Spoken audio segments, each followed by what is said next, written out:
നമ്മുടെ അടുക്കളയിലും ഔഷധ പരമ്പരയിലും ഒരുപോലെ പ്രാധാന്യമുള്ള ഒരു അത്ഭുത സസ്യത്തെയാണ് ഇന്ന് പരിചയപ്പെടാൻ പോകുന്നത്. അതാണ് പുതിന. ഒരു ചെറിയ പച്ച ഇലയായ പുതിനയ്ക്ക് ഭക്ഷണത്തിൻ്റെ രുചി വർദ്ധിപ്പിക്കാൻ മാത്രമല്ല ആരോഗ്യ സംരക്ഷണത്തിലും വലിയ പങ്കുണ്ട്. ദഹനം മെച്ചപ്പെടുത്താനും വായുനാറ്റം കുറയ്ക്കാനും ശ്വാസത്തിന് ഉന്മേഷം നൽകാനും ശരീരത്തിന് ശീതളത പകരാനും നൂറ്റാണ്ടുകളായി പുതിന ഉപയോഗിച്ചു വരുന്നു. എന്നാൽ പുതിനയുടെ ഗുണങ്ങൾ ഇതിലൊതുങ്ങുന്നില്ല. ആധുനിക ശാസ്ത്രീയ പഠനങ്ങൾ പുതിനയിൽ അടങ്ങിയിരിക്കുന്ന നിരവധി ജൈവ സജീവ ഘടകങ്ങൾ ആരോഗ്യത്തിന് സഹായകരമായ പ്രവർത്തനങ്ങൾ കാഴ്ചവെക്കുന്നുവെന്ന് സൂചിപ്പിക്കുന്നു. അതുകൊണ്ട് ആയുർവേദം, സിദ്ധ, യുനാനി, നാച്ചുറോപ്പതി, ആധുനിക ഹെർബൽ മെഡിസിൻ തുടങ്ങിയ പല ചികിത്സാ രീതികളിലും പുതിനയ്ക്ക് പ്രത്യേക സ്ഥാനം ലഭിച്ചിരിക്കുന്നു.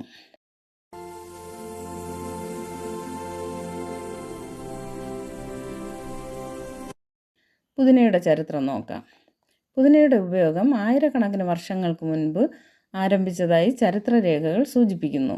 പുരാതന ഈജിപ്തിലും ഗ്രീസിലും റോമിലും പുതിന ഔഷധമായും സുഗന്ധ സസ്യമായും ഉപയോഗിച്ചിരുന്നു. ഗ്രീക്ക് പുരാണങ്ങളിൽ പോലും പുതിനയെക്കുറിച്ച് പരാമർശമുണ്ട്. ഇന്ത്യയിൽ ആയുർവേദ ഗ്രന്ഥങ്ങളിൽ ദഹനം മെച്ചപ്പെടുത്തുന്ന സസ്യമായും കഫം കുറയ്ക്കുന്ന ഔഷധമായും പുതിനയെ വിവരിച്ചിട്ടുണ്ട്. ഇന്ന് ലോകമെമ്പാടും പുതിന കൃഷി ചെയ്യപ്പെടുന്നു. India, China, America, Egypt, Morocco എന്നിവ പ്രധാന ഉൽപ്പാദക രാജ്യങ്ങളാണ്. പുതിനയ്ക്ക് 20-ലധികം സ്പീഷീസുകളും നിരവധി ഹൈബ്രിഡുകളും ഉണ്ട്. ഇത് ലാമേസി ഫാമിലിയിൽപ്പെട്ട സസ്യമാണ്. പ്രധാന ഇനങ്ങൾ എന്തൊക്കെയാണെന്ന് നോക്കാം. മെന്ത ആർവെൻസിസ് അഥവാ ജാപ്പനീസ് മിൻറ്റ് ഇന്ത്യയിൽ ഏറ്റവും കൂടുതൽ കൃഷി ചെയ്യുന്ന ഇനമാണ്. മെന്തോൾ ഉൽപ്പാദനത്തിനായി വ്യാപകമായി ഉപയോഗിക്കുന്നു. നമ്പർ 2, മെന്ത പെപ്പറിറ്റ അഥവാ പെപ്പർമിൻറ്റ്. മെന്തോളിൻ്റെ അളവ് കൂടുതലുള്ള ഇനം. ഔഷധങ്ങളിലും മൗത്ത് വാഷിലും ടൂത്ത് പേസ്റ്റിലും വ്യാപകമായി ഉപയോഗിക്കുന്നു. മെന്ത സ്പിസേറ്റ, സ്പിയർമിൻറ്റ്. പാചകത്തിൽ ഏറ്റവും കൂടുതൽ ഉപയോഗിക്കുന്ന ഇനങ്ങളിൽ ഒന്നാണ്. രുചി മൃദുവാണ്. സസ്യത്തിൻ്റെ പ്രത്യേകതകൾ. പുതിന ബഹുവർഷ സസ്യമാണ്. ഇതിന് ചതുരാകൃതിയിലുള്ള തണ്ടും എതിർദിശയിൽ ക്രമീകരിച്ച ഇലകളുമുണ്ട്. ഇലകളിൽ ചെറു എണ്ണഗ്രന്ഥികൾ കാണപ്പെടുന്നു.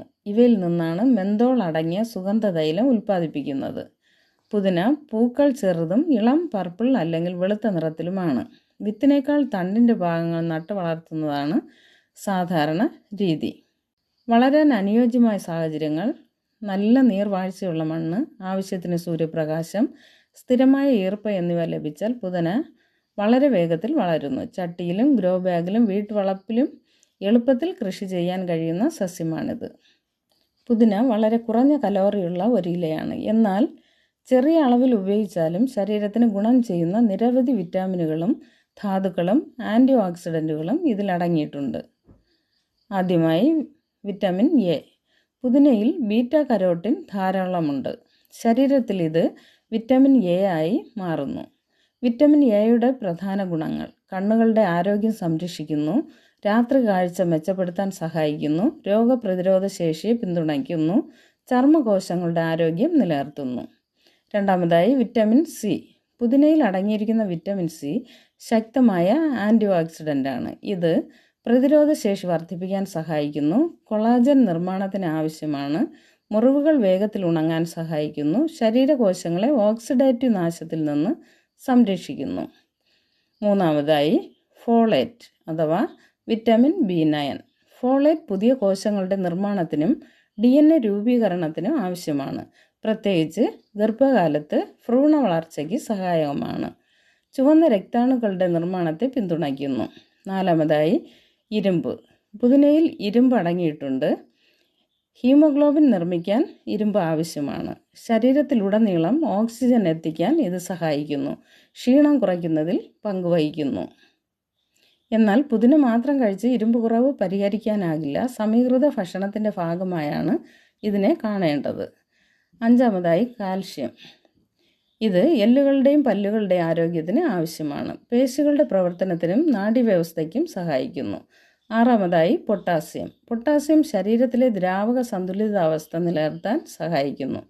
ഇത് പേശികളുടെ പ്രവർത്തനം മെച്ചപ്പെടുത്തുന്നു, ഹൃദയമിടിപ്പ് ക്രമീകരിക്കാൻ സഹായിക്കുന്നു, സാധാരണ രക്തസമ്മർദ്ദം നിലനിർത്താൻ പിന്തുണ നൽകുന്നു. ഏഴാമതായി മഗ്നീഷ്യം.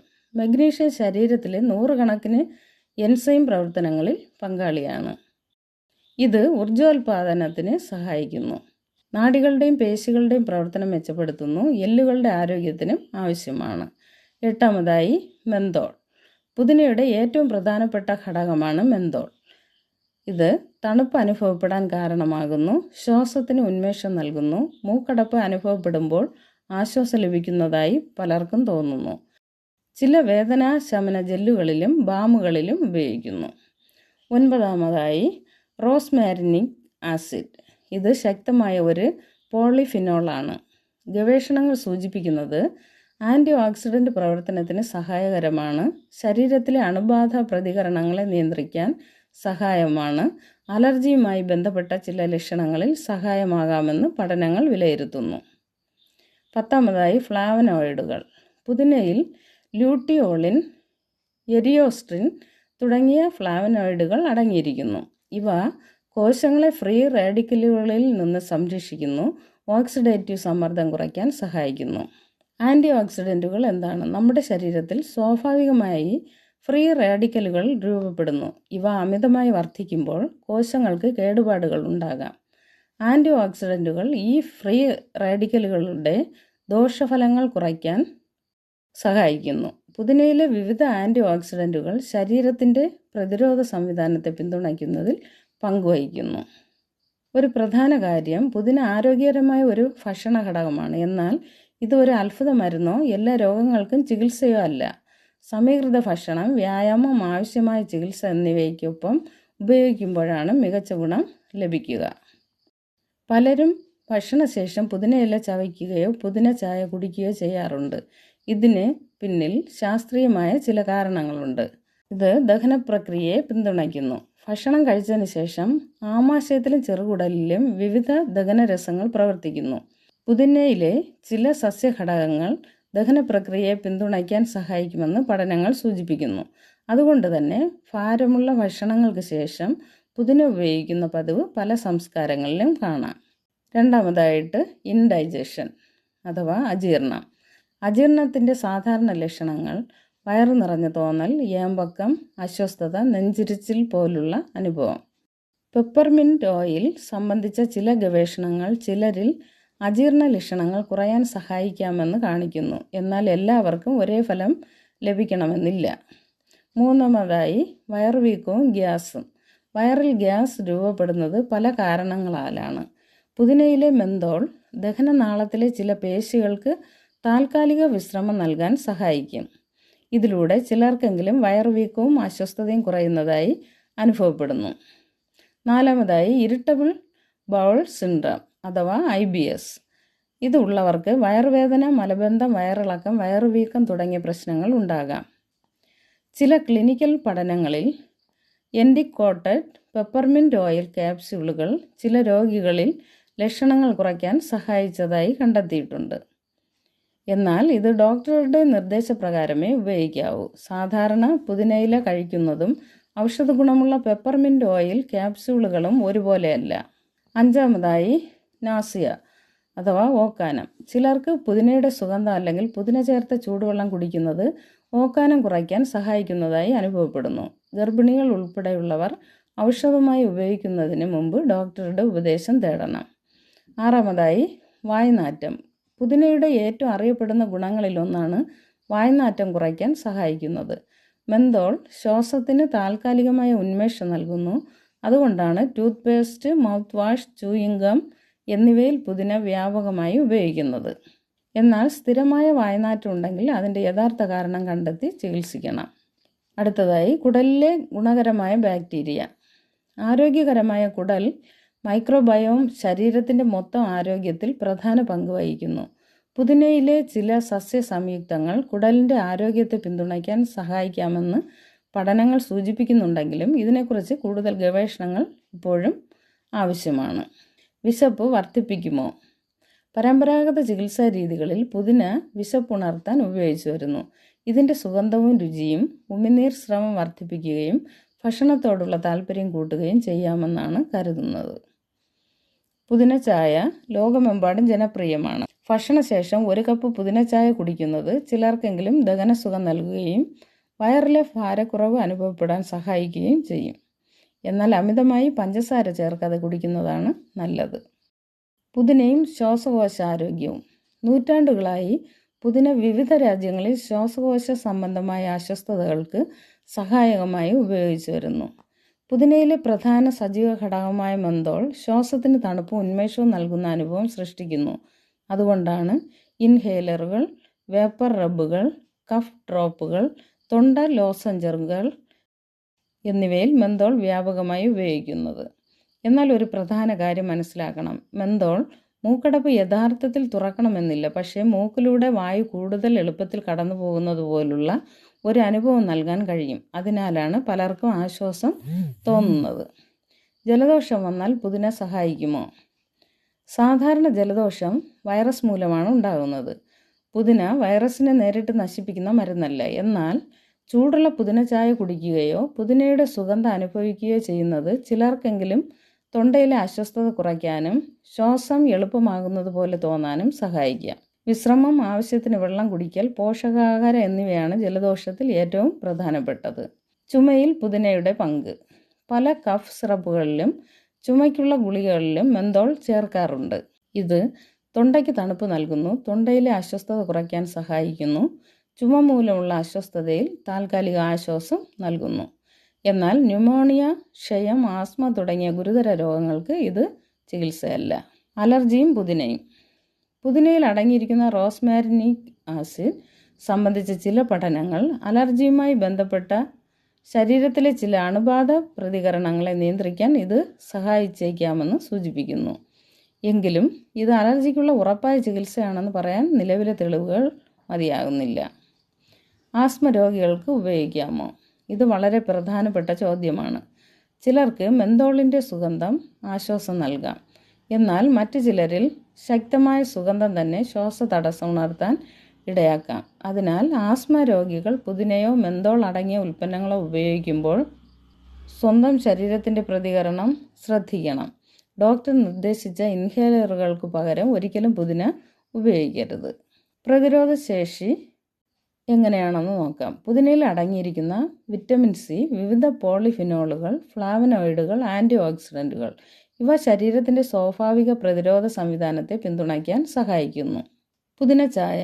ജലദോഷമുള്ളപ്പോൾ പലരും പുതിന ചായ കുടിക്കാറുണ്ട്. ചൂടുള്ള പുതിന ചായ തൊണ്ടയ്ക്ക് ആശ്വാസം നൽകും, ശരീരത്തിൽ ജലാംശം നിലനിർത്താൻ സഹായിക്കും. ചൂടുവെള്ളത്തിൻ്റെ ഗുണവും പുതിനയുടെ സുഗന്ധവും ചേർന്ന് ആശ്വാസകരമായ അനുഭവം നൽകും. തേൻ ചേർക്കുകയാണെങ്കിൽ 1 വയസ്സിൽ താഴെയുള്ള കുഞ്ഞുങ്ങൾക്ക് ഒരിക്കലും നൽകരുത്. പുതിനയുടെ പോഷകഘടകങ്ങൾ, ദഹനാരോഗ്യം, ശ്വാസകോശാരോഗ്യം എന്നിവയെക്കുറിച്ച് നാം ഇതിനകം മനസ്സിലാക്കി. ഇനി പലരും ചോദിക്കുന്ന മറ്റൊരു പ്രധാന വിഷയമാണ് പുതിന ഹൃദയാരോഗ്യത്തിന് നല്ലതാണോ? പ്രമേഹമുള്ളവർക്ക് കഴിക്കാമോ? ശരീരഭാരം കുറയ്ക്കാൻ സഹായിക്കുമോ? ഈ ചോദ്യങ്ങൾക്ക് ശാസ്ത്രീയമായി ഉള്ള ഉത്തരം നോക്കാം. ഹൃദയാരോഗ്യത്തിൽ പുതിനയുടെ പങ്ക്. ഹൃദയത്തിൻ്റെ ആരോഗ്യം ഒരു ഘടകത്തെ മാത്രം ആശ്രയിച്ചല്ല. ഭക്ഷണം, വ്യായാമം, ഉറക്കം, മാനസിക സമ്മർദ്ദം, പുകവലി, രക്തസമ്മർദ്ദം, കൊളസ്ട്രോൾ, പ്രമേഹം എന്നിവയെല്ലാം ഇതിനെ സ്വാധീനിക്കുന്നു.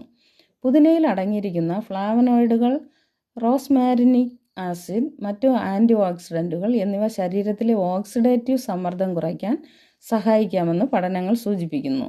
ഓക്സിഡേറ്റീവ് സമ്മർദ്ദം കുറയുന്നത് രക്തക്കുഴലുകളുടെ ആരോഗ്യത്തെ പിന്തുണയ്ക്കാൻ സഹായകമാണ്. പൊട്ടാസ്യവും രക്തസമ്മർദ്ദവും. പുതിനയിൽ ചെറിയ അളവിൽ പൊട്ടാസ്യം അടങ്ങിയിട്ടുണ്ട്. പൊട്ടാസ്യം ശരീരത്തിലെ സോഡിയത്തിൻ്റെ സ്വാധീനം സന്തുലിതമാക്കാൻ സഹായിക്കുന്നു. നാഡികളുടെയും പേശികളുടെയും പ്രവർത്തനത്തിന് ആവശ്യമാണ്. സാധാരണ രക്തസമ്മർദ്ദം നിലനിർത്താൻ സഹായിക്കുന്നു. എന്നാൽ പുതിന മാത്രം കഴിച്ച് ഉയർന്ന രക്തസമ്മർദ്ദം നിയന്ത്രിക്കാൻ കഴിയില്ല. മരുന്നുകൾ നിർത്തുകയോ മാറ്റുകയോ ചെയ്യരുത്. പ്രമേഹമുള്ളവർക്ക് പുതിന കഴിക്കാമോ? കഴിക്കാം. കാരണം പുതിനയിൽ കലോറി വളരെ കുറവാണ്. കാർബോഹൈഡ്രേറ്റിൻ്റെ അളവും കുറവാണ്.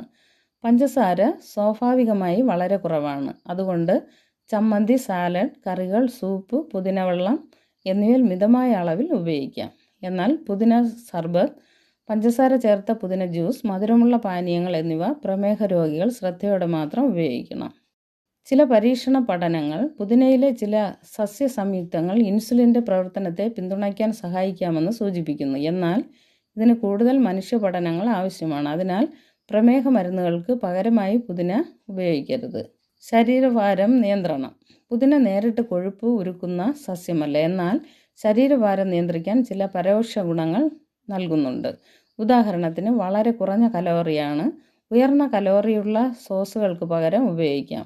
സാലഡുകളിലും ആരോഗ്യകരമായ ഭക്ഷണങ്ങളിലും രുചി കൂട്ടുന്നു. പഞ്ചസാര ചേർത്ത പാനീയങ്ങൾക്ക് പകരം പുതിന ചേർത്ത വെള്ളം കുടിക്കുന്നത് കലോറി കുറയ്ക്കാൻ സഹായിക്കും. ഇൻ്റർനെറ്റിൽ പുതിന മെറ്റബോളിസം ഇരട്ടിയാക്കും എന്ന തരത്തിലുള്ള നിരവധി അവകാശവാദങ്ങൾ കാണാം. ഇതിന് ശക്തമായ ശാസ്ത്രീയ തെളിവുകളില്ല. ആരോഗ്യകരമായ ഭക്ഷണ രീതിയുടെ ഭാഗമായാണ് പുതിനയെ കാണേണ്ടത്. ദീർഘകാല അണുബാധ പ്രതികരണങ്ങൾ പല ജീവിതശൈലി രോഗങ്ങളുമായും ബന്ധപ്പെട്ടിരിക്കുന്നു. പുതിനയിലെ റോസ്മാരിനിക് ആസിഡ്, ലൂട്ടിയോളിൻ, എരിയോസ്ട്രിൻ തുടങ്ങിയ പോളിഫിനോളുകൾ അണുബാധ പ്രതികരണങ്ങൾ കുറയ്ക്കാൻ സഹായകമായ ഗുണങ്ങളുണ്ടെന്ന് ലബോറട്ടറി പഠനങ്ങൾ സൂചിപ്പിക്കുന്നു. എന്നാൽ മനുഷ്യരിൽ കൂടുതൽ ഗവേഷണം ഇപ്പോഴും നടക്കുകയാണ്. നമ്മുടെ തലച്ചോറിന് തുടർച്ചയായി ഊർജ്ജവും ഓക്സിജനും ആവശ്യമാണ്. കൂടാതെ ഓക്സിഡേറ്റീവ് സമ്മർദ്ദത്തിൽ നിന്ന് സംരക്ഷണവും വേണം. പുതിനയിൽ അടങ്ങിയിരിക്കുന്ന ആൻറ്റി ഓക്സിഡൻറ്റുകൾ, ഫ്ലാവനോയിഡുകൾ, റോസ്മാരിനിക് ആസിഡ് തുടങ്ങിയ ഘടകങ്ങൾ കോശങ്ങളെ ഓക്സിഡേറ്റീവ് നാശത്തിൽ നിന്ന് സംരക്ഷിക്കാൻ സഹായിക്കുന്നു. ചില ചെറിയ പഠനങ്ങൾ പെപ്പർമിൻറ്റിൻ്റെ സുഗന്ധം ശ്രദ്ധ കേന്ദ്രീകരിക്കാനും ജാഗ്രത വർദ്ധിപ്പിക്കാനും സഹായിക്കാമെന്ന് കണ്ടെത്തിയിട്ടുണ്ട്. പുതിനയിൽ അടങ്ങിയിരിക്കുന്ന വിറ്റമിൻ സി, ആൻറ്റി ഓക്സിഡൻറ്റുകൾ എന്നിവ ചർമ്മത്തിൻ്റെ ആരോഗ്യത്തെ പിന്തുണയ്ക്കുന്നു. പരമ്പരാഗതമായി പുതിന മുഖക്കുരുവിനും എണ്ണമയമുള്ള ചർമ്മത്തിനും ഉപയോഗിച്ച് വരുന്നുണ്ടെങ്കിലും ഇതിൻ്റെ ഫലപ്രാപ്തി വ്യക്തി വ്യത്യാസമുണ്ട്. പുതിന നേരിട്ട് ചർമ്മത്തിൽ പുരട്ടുന്നതിന് മുമ്പ് ചെറിയ ഭാഗത്ത് പരീക്ഷിച്ച് അലർജി ഇല്ലെന്ന് ഉറപ്പാക്കണം. പുതിന എണ്ണ ചില ഹെയർ ഉൽപ്പന്നങ്ങളിൽ ഉപയോഗിക്കുന്നു. ഇത് തലയോട്ടിക്ക് തണുപ്പ് അനുഭവപ്പെടാൻ സഹായിക്കുന്നു. ഒരു ചെറിയ പച്ചയിലയുടെ പിന്നിൽ ഇത്രയും ശാസ്ത്രവും പോഷകമൂല്യവും ആരോഗ്യ സാധ്യതകളും ഒളിഞ്ഞിരിക്കുന്നുവെന്ന് ഇന്ന് നമ്മൾ മനസ്സിലാക്കി. പുതിനയെ ഭക്ഷണത്തിൻ്റെ ഭാഗമാക്കുക, എന്നാൽ അതിനെ അത്ഭുത ചികിത്സയായി കാണാതെ ശാസ്ത്രീയമായ അറിവോടെയും മിതമായ ഉപയോഗത്തോടെയും സമീപിക്കുക.